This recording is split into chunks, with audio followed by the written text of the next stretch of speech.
Excited to have Will here from shareyourstory.com. Hmm. In some way, some things they do are similar to what we do at Indie Christian Book, where they help people write and publish books, and then they have some things that we don't do that we thought it'd be really fun to introduce them to you guys first by way of just information, so you can learn about um, the different things that you can do to promote your message, especially after you finish your book. And then, secondly, even you may even find that you feel nudged to explore working with them. So, I want to go ahead and give them the floor. No, thank you so much, Jeff, for that intro. And I know you've had more interaction with Aaron up until this point, who just joined. And as he gets set up here, I'm more than happy to introduce myself to you all. You guys, my name is Will Severns, and I'm calling from Kansas City. I'm the co-founder of ShareStory.com. My co-founder, Alex Demchek, he and I worked about a decade or so ago at a summer camp called Kanakuk Camps down in Branson, Missouri. He and I were counselors together, and this many years later, the Lord brought us back together to brainstorm and eventually launch ShareStory.com. I had been getting into ghostwriting, LinkedIn articles, blog posts for some of my clients here in Kansas City. And then some people asked me, well, what about long form, helping me share my story in book form? And I said, no, but that's super intriguing. And so I did a deep dive into that space. Um, and that's when I reconnected with Alex, and he said, "Will, we could do this together. You write and edit, and then I'll help people after they've published their book. If they want to get into more speaking or grow their business." And so we helped our first author. His name was Colin Holba. Colin was an NFL long snapper, and he was getting ready to retire and wanted to do his book. And so we helped Colin write, edit, and publish his book in July of 2021. So that was author number one that we helped from start to finish, from blank page to his published book. And yesterday morning, I believe, which was a fun way to kick off the week, we signed our 218th author that we've worked with in the last 4 to 5 years, which is a blast. 218. We are excited about that number. We're proud about that number. But we also know it is a drop in the bucket compared to how many people out there have a brilliant story in them. They just don't know the next step to take. My first question that I think a lot of us wrestle with is this idea of brand building.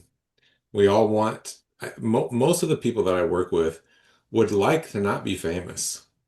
They would like to stay behind the message. They would like to stay behind Jesus. They value what John the Baptist said, he must get bigger as I get smaller.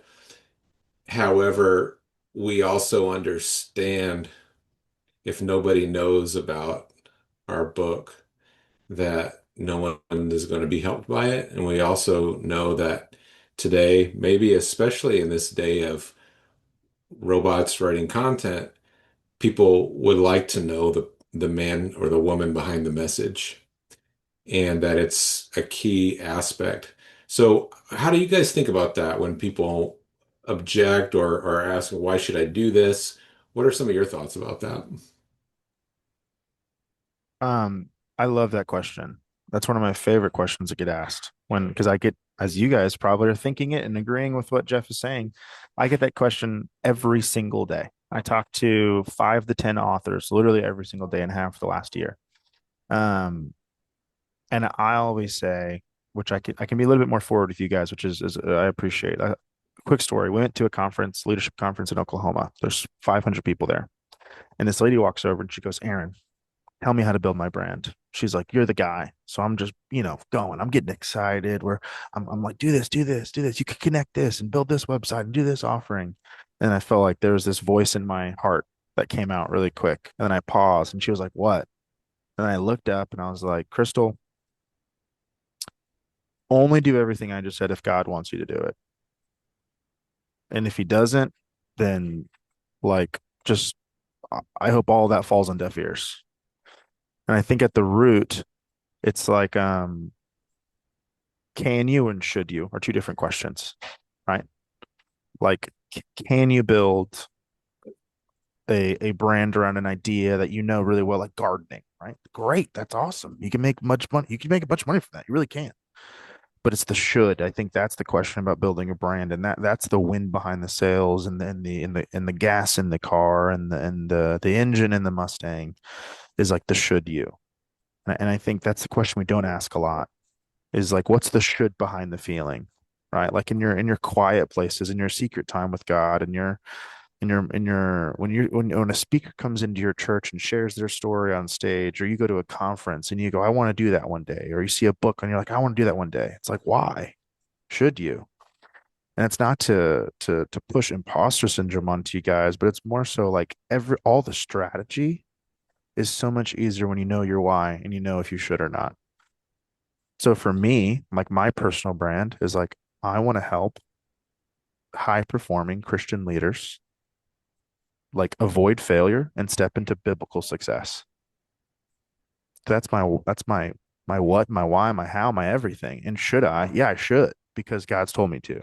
And so that would be my biggest encouragement is like strategy is nothing without obedience. Strategy is nothing without stamp of approval from the Lord. Strategy is nothing without like God breathing into it. Because I was at Passion a couple weeks ago, and Christine Kane talked about this idea of we have seasons, right? Like if we're on season one of writing a book and we know season seven is being a bestseller, we try to rush it. And we think we go from season one to season two by us just brute forcing it. We go from season one to season two to season three by God's grace and by God's permission. And so the biggest thing I learned from that is like you're gonna advance when the Lord tells you to go and you go in his timing. So that might be like a really out of the box answer for strategy because I could talk about if you could give me 4 hours with you guys, I could go through every single one of you and help you build a brand and help you build like a business plan. But none of it matters unless it's God breathed. If you could only tell him one thing to get a million to go from 300 to a million followers on Substack, just for fun, what would that be? Right.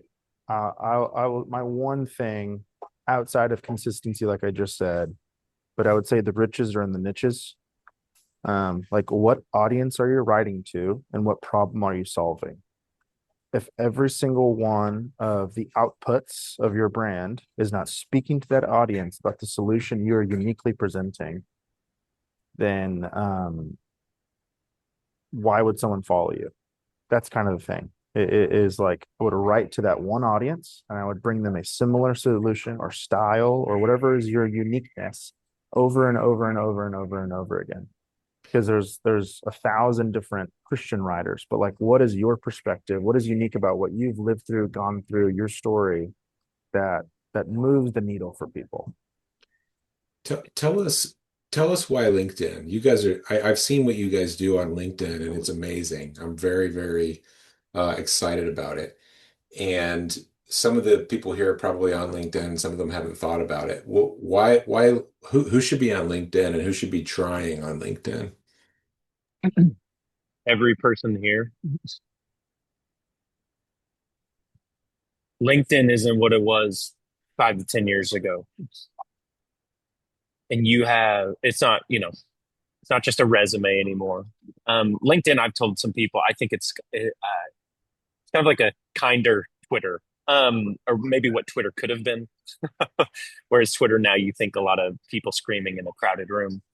Um, I'll just say this call wouldn't, this specific call wouldn't happen without LinkedIn. I got introduced to Aaron this month last year, just like he said in his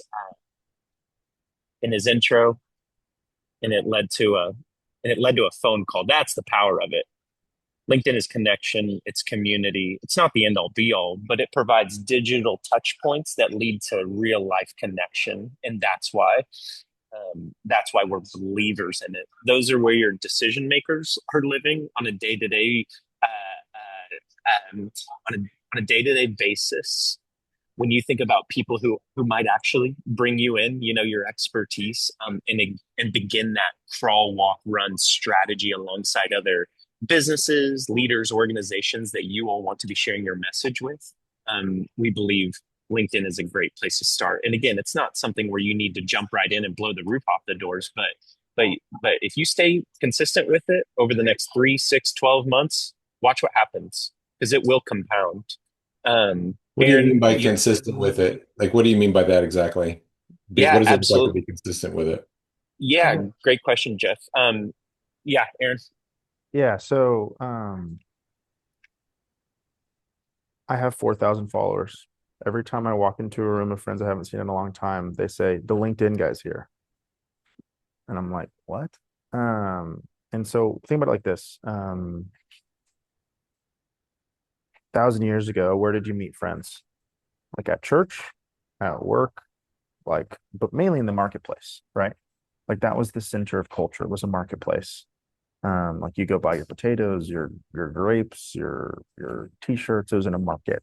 Um, LinkedIn is kind of this marketplace for authors and speakers. That's how I view it, where like I walked into a store and I saw candy that was low sugar. I'm pre-diabetic, so I buy the candy. It's great.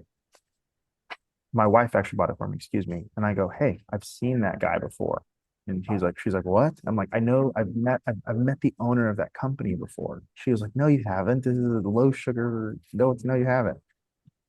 I make a post, make content on LinkedIn, which I think everyone should make content. Like put your, like what I said to you earlier, Roger, like put your flag in the ground and say, hey, this is the audience I serve. This is who I talk about. This is the problem I solve. I made a post about bragging on small business owners, something I like to do. Next thing you know, I'm DMing the CEO of this candy brand, and we're talking about like low supply in my local store. And it's like thinking about publishing. Like if you want to get published, like how like 95% of authors are rejected by traditional publishers. Why? Because they're just papers on a screen.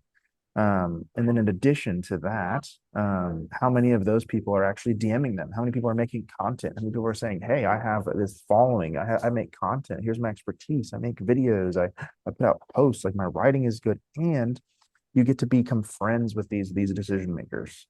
Like there's people on LinkedIn that I've met that run billion-dollar companies, like CEOs of companies that you guys use every day, and you eat their food, and you like people that you would never meet. So it's this marketplace that opens up job opportunities, author writing and speaking opportunities, and all that comes from you just literally showing up, DMing people, making content, sending connections every single day, maybe 20 minutes a day. Log into LinkedIn, comment on people's stuff, send DMs, post your own thoughts. That's all it is. And that 30 minutes a day, you're going to be very, very surprised. You're going to be like, I got a new job. I got a 50% pay raise. I got a publishing deal. Like someone's paying me 5 grand, babe, to come in and speak at this conference. What the heck? And that comes from LinkedIn. So it's just showing up on LinkedIn, commenting, liking, DMing, posting.